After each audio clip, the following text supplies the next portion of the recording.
Buff Nation. Man, it's been a long time. I shouldn't have left you without some dope content to react to. Welcome back to another episode of Common Sense Buffs. This time we are on live, man. I'm giving this live thing a try. I usually hop on other people's live streams, but I didn't have a time to sit down, record a video, do the StreamYard thing, and then publish it on YouTube. In order to stay consistent with my content creation, I'm going to just start hopping on live and giving my real reactions. I appreciate each and every one of you for jumping on the channel, watching our content. I don't take for granted that you guys have a lot of selection when it comes to these YouTube streets. You can go to a lot of different content creators, but the fact that you're a subscriber here or you're a passive viewer who's considering subscribing, you're liking the content, you're engaging with us, that is much appreciated. Well, what is this channel all about? It's about the Colorado Buffaloes in the prime era. And man, if not anything, the Colorado Buffaloes have to be the most entertaining team in all of college football. Now, we know a lot of that stems from Prime and the culture that he's creating, and the fact that when Colorado is playing, you could hate it or love it, but you're definitely going to watch it. And last weekend's game versus KSU, the Kansas State University Wildcats came to Folsom Field. And that was, I don't want to overuse the word classic, but it was a great game.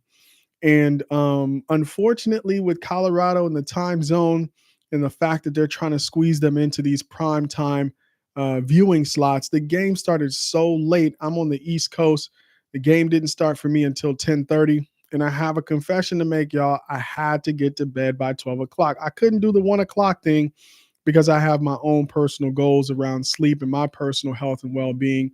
So, hey, I love the Colorado Buffaloes, but I'm not going to sacrifice my health and well-being to watch the game. So I caught live about half the game, right around halftime. I checked out and went to sleep. But there was something about that game, and by the time we got to halftime, that I knew with what I saw on the field and what I saw happening with Kansas State being able to execute and the defense not really being able to stop them in the run game, I had a feeling that KSU might pull away with the win. So when I woke up in the morning, checked my phone, I saw that the game score was 31-28. And as per usual, Colorado always makes things interesting. So I went back and watched some of the reviews and reactions, and some of the things that I came away with was, unfortunately, and I was watching the game when this happened, they lost Travis to an injury, and then multiple players, and it's very, very heartbreaking about Omarion Miller's injury. And the injury update, I guess, as of today is that he's out for the year. But reading the box score, he had a huge game and was a big contributor. What hurt even more about that game is the fact that they had the lead with just a couple minutes left in the fourth quarter, and they let that lead slip. And so all around a very entertaining game, but one of my key takeaways from the game against KSU was that old habits die hard. When I was watching that first half of the game, the issue with Colorado is always that they start slow. And they started slow again against KSU. Now, they scored first, so technically maybe that's not such a slow start. But still, there were a lot of things from an execution standpoint. I feel like they weren't in rhythm early in the game. So maybe starting slow is not exactly the description I want to give. It's more of they weren't in rhythm early. And again, Colorado, I mean, football, you can't cheat football, right? Football is fair. Now, sometimes the referees get involved, but the game of football is fair, and you have to respect the fundamentals of football. You have to be able to both run and pass the ball and play great special teams and defense if you want to win a football game. Sometimes you might get lucky, but you're not always going to have to depend on luck if you want to be a winning team. And what I noticed early on in that game is that they went to the run game, and Dallin Hayden is a downhill runner. He needs holes created by the offensive line if he's going to be able to gain yards. And because the holes weren't there against Kansas State early, I saw on multiple occasions where he had opportunities to bounce the ball to the outside and maybe would have broken bigger runs, but he was just running straight ahead in that game early on. And once Colorado didn't see the kind of success that they wanted to see with Hayden, they pretty much abandoned the run game and went strictly to pass. Now, it worked, right? Because they're a great passing team, very dynamic offense. So they had the lead late in the game. But fundamentally sound football will tell you that you need a run game to balance out that pass. They had been showing improvements in the run week over week, but like in life, like me, I have great weeks, I have bad weeks. The same thing in football. You can't expect your team to be perfect every week, but you definitely want to see them building week over week on the things that they are improving on. And I feel like they let the run game slip. Unfortunately, with Travis's injury, they lost a big playmaker both on defense and on offense. However, they had Omarion Miller step up and show what he could really do. And I know a lot of us fans, before they packed that wide receiver room, when we were watching Well Off Media videos, Omarion looked like in the spring he was going to be wide receiver one. And it was on display again why he's such an important piece of that offense. Unfortunately, they've lost him apparently for the rest of the year. So hopefully, Omarion, keep your head up, do the work, do the rehab. Hopefully, the Colorado Buffaloes can retain him going into next season. I think he's definitely going to be wide receiver one for these Colorado Buffaloes. But as the thumbnail shows, and there were some players that played really well, including BJ Green, who I believe registered his first 2-sack game for the Colorado Buffaloes. So he's coming along. I know on the defensive line, Tajay McCoy is also playing well.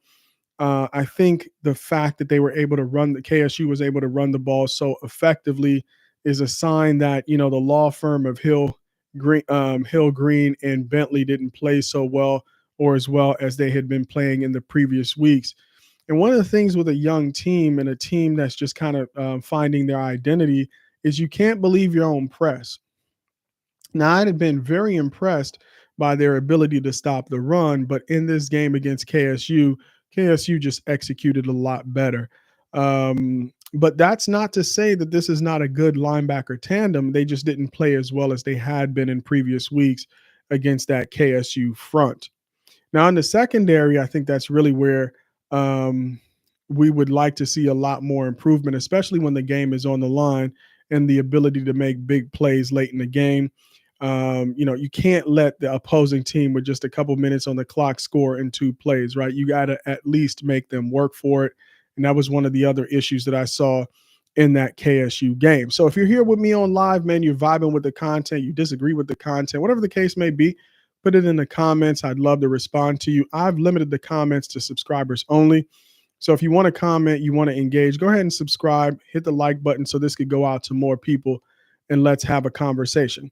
All right, that's enough about KSU. I think, 31-28, if you had to rewind to the start of the season and you said, hey, KSU is going to come to Colorado and the score is going to be 31-28, you would have said, hey, we'll take that, right? KSU is a very good team. They've been together for a longer time. They're a ranked opponent, and Colorado almost beat them, except for those 2 plays where they had that drive late in the game. This could be a different story. Colorado could be 5-1 instead of 4-2. However, the team continues to get better, and I hope this loss really angers them, right? And that's what the thumbnail is all about, right? How bad do you want it? How bad does this team want to win? And Prime talks about this all the time. He talks about the fact that this team is still learning how to win. And what does that mean? It means when you have the lead, you have to be able to finish the game. You can't allow your opponents back in the game. You can't take your foot off the gas. You have to finish the game. And with a defense that has been playing as well as this defense has, the expectation was that when the game was on the line late in the game, they would get that stop. They just couldn't get that stop against Kansas State. And so going into this game against Arizona, you played Wildcats at home. You're going on the road to play Wildcats again this week. I think in the Arizona Wildcats, they have an opportunity to really bounce back from this KSU loss. I think they have advantages on multiple sides of the ball. I think this defensive line can play with the Arizona offensive line. I think if you match up even the skilled matchups, even with all the injuries that they had, I think Travis is coming back, though. I think Jimmy's going to play this week. I know they're down to Marion, but I think the weapons that Shador has we should be able to outshoot Arizona. And my hope for this game against Arizona is that this team is going to play angry. I think they played well. I think they played with purpose against UCF.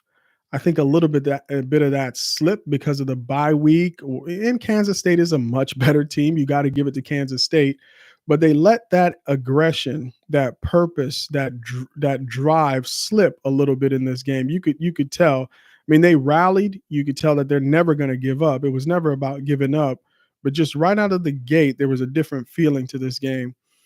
I think what they have to do in order to really beat Arizona and beat them in a fashion that demonstrates that they're returning to form is that they're gonna have to play with a controlled aggression on the in the trenches. So both on the offensive side of the ball, offensive line, and on the defensive line, they're gonna get back to good fundamental tackling on that defense. I mean, I think all of us as fans, as much as we welcome the return of Shiloh, any player that misses a couple of games, and while that player is out, you have another player that's playing well in a defense that's clicking. In my mind, I never really verbalized it, but I always had this feeling like maybe this wasn't the game for Shiloh's return. And part of that is because this is a running team. You have a quarterback that can run the ball. You have multiple running backs that can really run the ball. You needed to have your best tacklers out there. Shiloh is certainly a hitter. He's an old school football player, which I love. Shiloh's out there, you're going to have headaches, right? He's handing out headaches out there. But some of those plays early in the game that changed momentum for KSU were plays were missed tackle plays.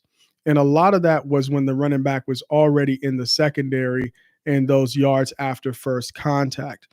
So, really, what I want to see from this defense, like I said, is that aggression, is that controlled aggression. So not that undisciplined stuff where you're getting penalties and you're hitting people late, but you're playing between the whistles, you're running and getting to the ball, and you're fundamentally sound in your tackling. That's an area that they have to improve dramatically between KSU and Arizona.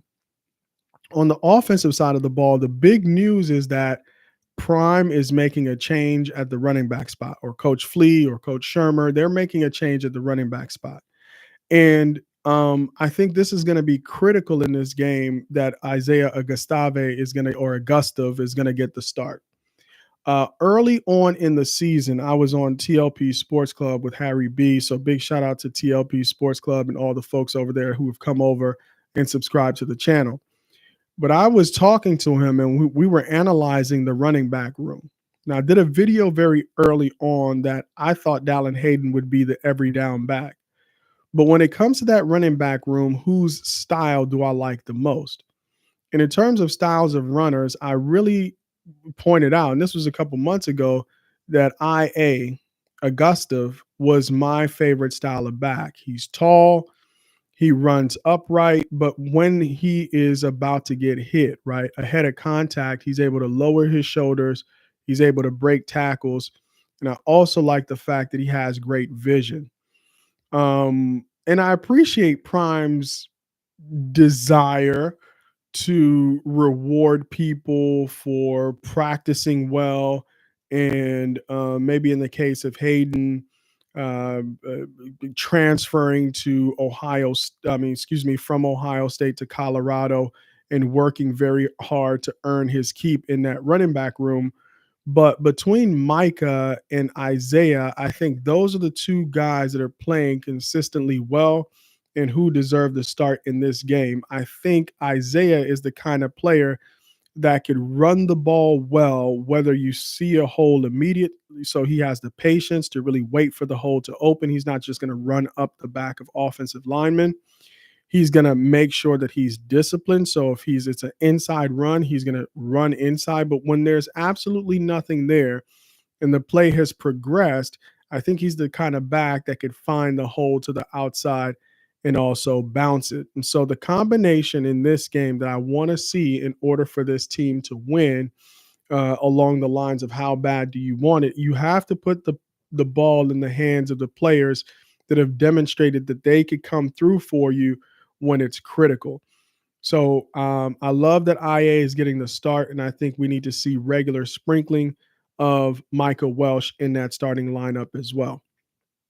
More creativity as well in the run game. I think that's something that we've been harping on, especially after the Nebraska game. We started to see it in some of the subsequent games against Baylor and then against UCF. But I feel like some of that is starting to go away. And once 4 or 5 tries that the run doesn't work, we move away from it. I think for the sake of getting into rhythm for those running backs, the offensive line, and as well controlling the clock, Colorado really needs to rededicate itself to improving in the run game. 21 rushing yards in a game, you're not going to win in the Big 12 that way. I think teams are ready to allow Shador to beat them. As good as he is, they understand that if Colorado's defense is struggling and offensively all that team has is a passing game, they're going to have enough shots against that defense to wear them down because of time of possession. So I like against the Arizona Wildcats that we're going to have IA starting, and I want to see more of Michael Welch so that we could wear down the opposing defense and control the time of possession. I love what Shador is doing, breaking records in terms of numbers of consecutive passes completed. I think Pat Shermer is really finding ways for Shador to be his best in big games. I want to continue to see that against Arizona. I think we have no other option but to see that with Colorado because they're always going to lean past the fact that Travis is going to be returning and one of his threats is going to be back on the field. I think that's going to be a good thing. Jimmy Horn is coming back as well. Of course, you have LaJohntay Wester and Will Shepherd who are playing more consistent and are always going to be a problem for defenses to try to keep an eye on all 4 of those guys. Now, I think the biggest thing is that this defense has to prove that what they did against UCF and what they've been doing all year long is something that they're going to be able to show against Arizona. You do not want to take this Arizona team for granted. Everybody has enough film on each other. They're going to be looking at what KSU did successfully against CU and try to replicate many of those things. I know they're coming off a loss to BYU. BYU is a very good team. They're proving that week over week that their ranking is not a fluke. They beat KSU. They just beat Arizona. Fortunate for us, they're not on our schedule this year. So I don't think Colorado is really ready to come up against a BYU team playing like they are right now. But everybody has film on each other, right? And Arizona is certainly vulnerable. The quarterback tends to force the ball a little bit. So I expect that our secondary is going to have opportunities to make plays, and they have to make plays in this game. I know a couple of guys got beat, but hey, that's part of playing DB. You're going to get beat, but you just want to make sure that you go back, watch film, and you make the improvements where the improvements are needed. So overall, man, I have Colorado bouncing back from this loss against KSU. I have them going back to UCF type play where they're playing well in all phases of the game. The defense is resurrected and they're getting stops, especially against the run, and that offense goes back to good fundamental football, balanced run, balanced passing attack, and the special teams continues to support. I love Vassett.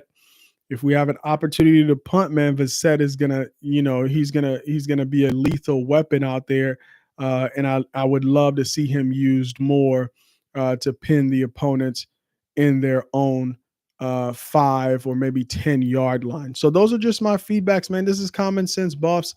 If you're not a subscriber, please go ahead and subscribe, like the stream so that this goes out to more people. I'm going to be hopping here on live. Maybe I'll have some guests. You guys let me know in the comments what you think. I'm freestyling, so let me know if you like the freestyle approach to doing these streams as well. All right, I appreciate all of you who've jumped on the stream and all of you who are going to watch this. Thank you so much. Until next time, Sko Buffs.